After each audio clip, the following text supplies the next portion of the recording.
Hello everyone, and welcome to my channel. Today I will be reading a multi-character Exeter by Hira Garden on Wattpad, and the pillars are by Michi. So let's get into it. Tanjiro, who kidnapped you?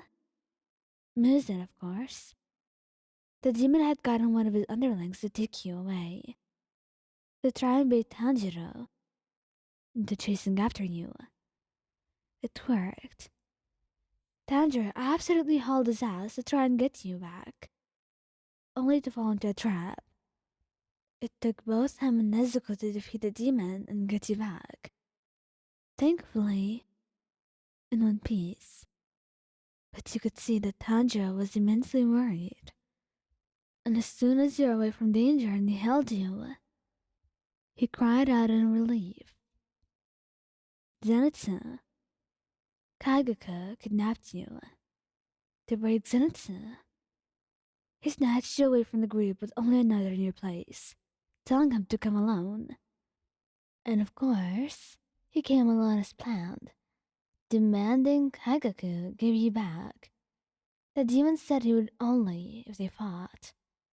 They fought, Zenitsu managing to barely get out of it alive with the Untao, and he left Kagaku swearing revenge, while he suffered poison damage.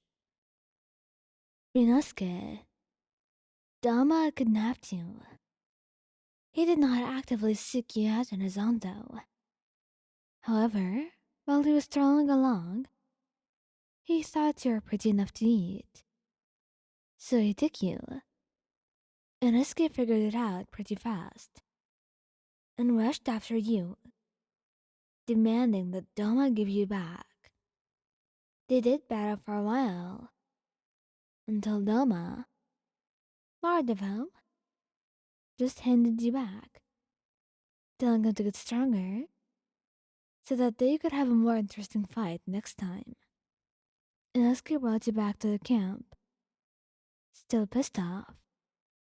However, Inosuke did not complain when you clung to him, still shaken up from our encounter with Upper Moon Dew. Giyuu Tomioka. Giyuu was slowly coming from fighting demons in the forest one rainy night, when you heard a distant cry coming from your shared home. Right away, he rushes into the house as fast as he looks to carry him. However, when he makes it home, it's too late. You're already gone.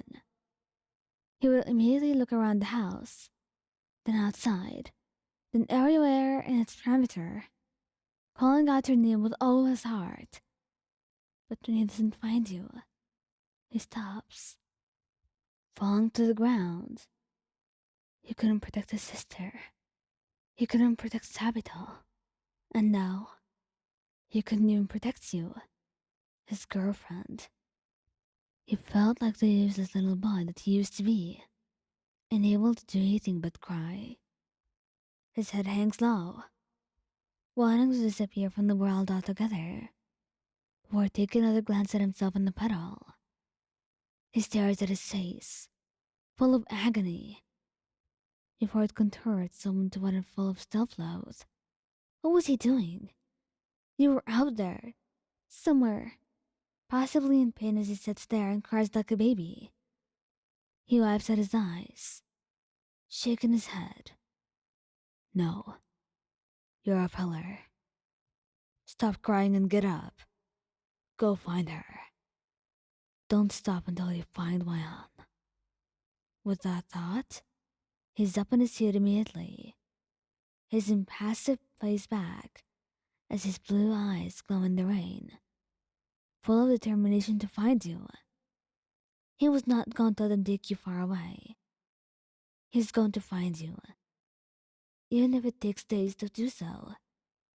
He won't stop, not even to sleep, not even if his feet bleed.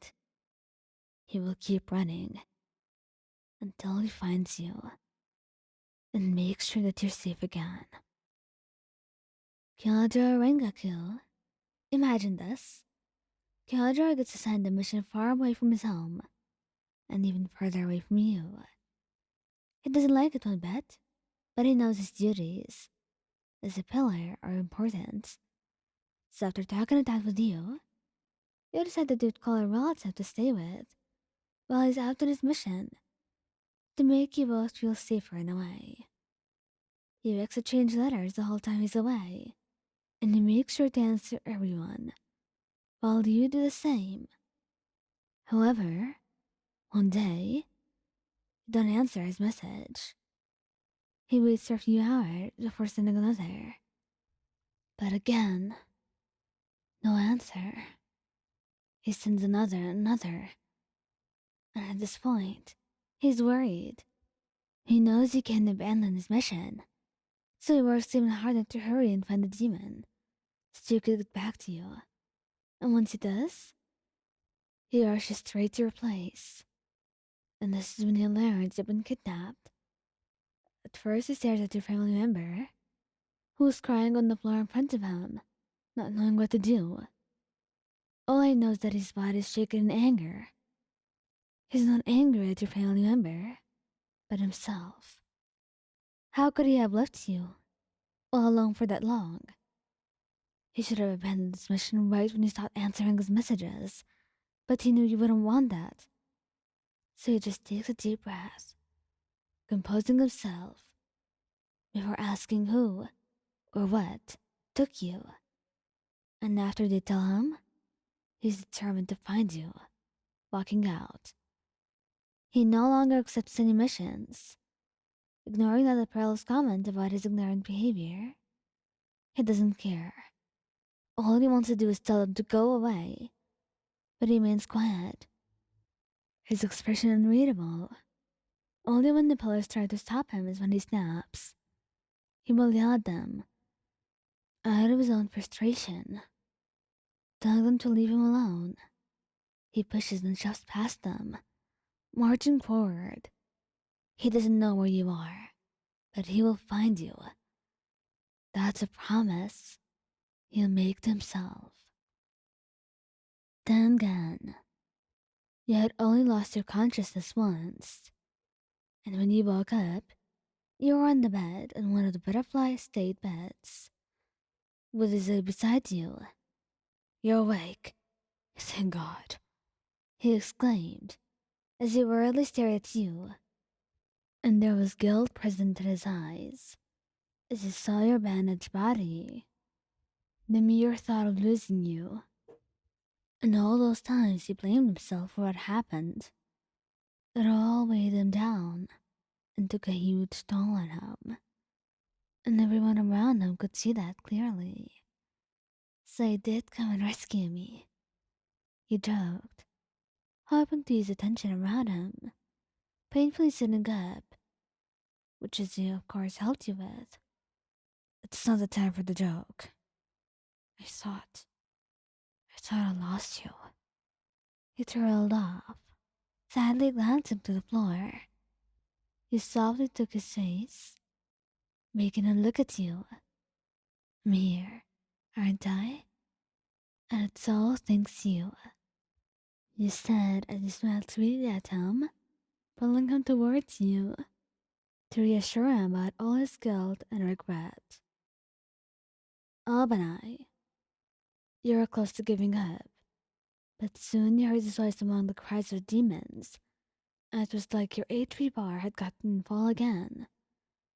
Close your eyes, Wayan, he shouted as he burst through the door, demons scrambling around to attack him. You heard grunts and walls crumbling as you closed your eyes, too tired to even scream. But then, eventually, it had all gone quiet. And Obana was in front of you, shushing you as you were in pain. He picked you up quietly, cradling you in his arms. And even though he was not a man of words, and certainly not a soft one at that, he found himself saying, I'm sorry, Ayan. I'll do better next time. I promise. and before you could respond to reassure him, you found yourself succumbing to sleep.